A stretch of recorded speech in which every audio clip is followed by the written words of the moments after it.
From Charlotte, North Carolina, Big South Basketball Media Days continue. Spencer Turkin alongside the head coach, Terrell Robinson, getting you set for women's basketball season. Coach, it's always great to see you. You too, man. And to know that we're almost back. It's ready to go and almost ready to tip things off. How excited are you and the ladies as you get ready to go through the Big South for the first time? We're excited. I'm sure, during this time of the year, every coach is talking about our players are tired of practicing against one another and ready to compete. So, we start our first scrimmage on Saturday.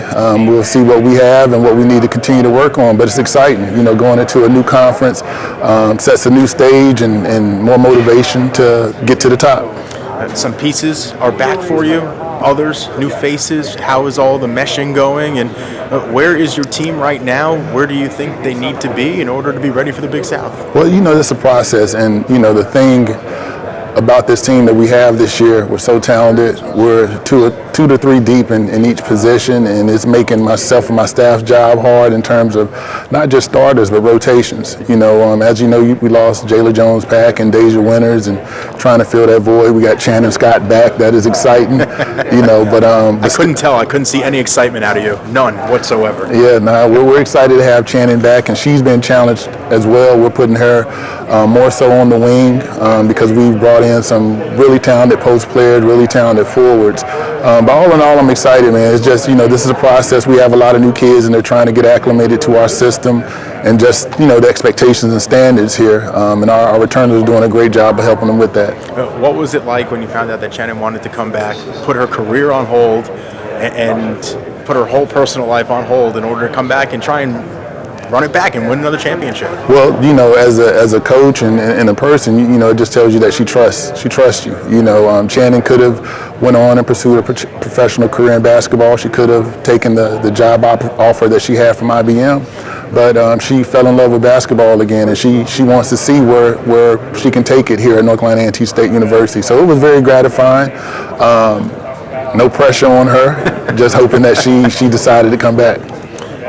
You look at what's going on around the country and all the positive news around HBCUs. What has it been like on the recruiting trail for you now that you get to share that story and people are starting to listen?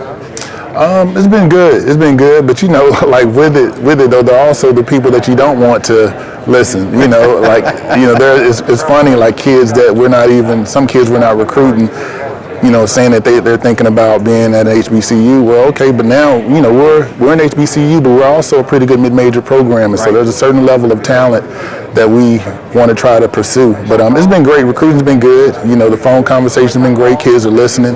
They're picking up the phone, returning text messages, so it's exciting. When you talk about being in the Big South to these recruits and to your team even, do you feel a little tone shift when you're telling them you get to compete against some of these Big South programs and you get to see Hampton a couple times a year? Yeah. I mean, the schedule is the schedule, and that's what's in front of us. Changing conferences, and looking for, validation. Again, we're an HBCU by tradition, but we operate and we compete at the same level of the mid-major conferences. And I think that, going into the Big South gives us that opportunity to prove and show that. One of the traditions from the MEAC that will only be carried over a couple of times this season is the doubleheader. So how important is it for Aggie fans to know that they have to get their tickets for women's basketball and to show up and to support the ladies as they are on their journey for yet another conference championship? I think that is very important. And we got to do our part too. We got to work and win and make the game fun for our fans. I'm excited about having a few doubleheaders, still keeping some of that traditional MEAC feeling. But all in all, we got a great brand, and I hope that our fans support us whether we're a single game or a doubleheader. Well, Coach, the season right around the corner. November 9th will be here before you know it.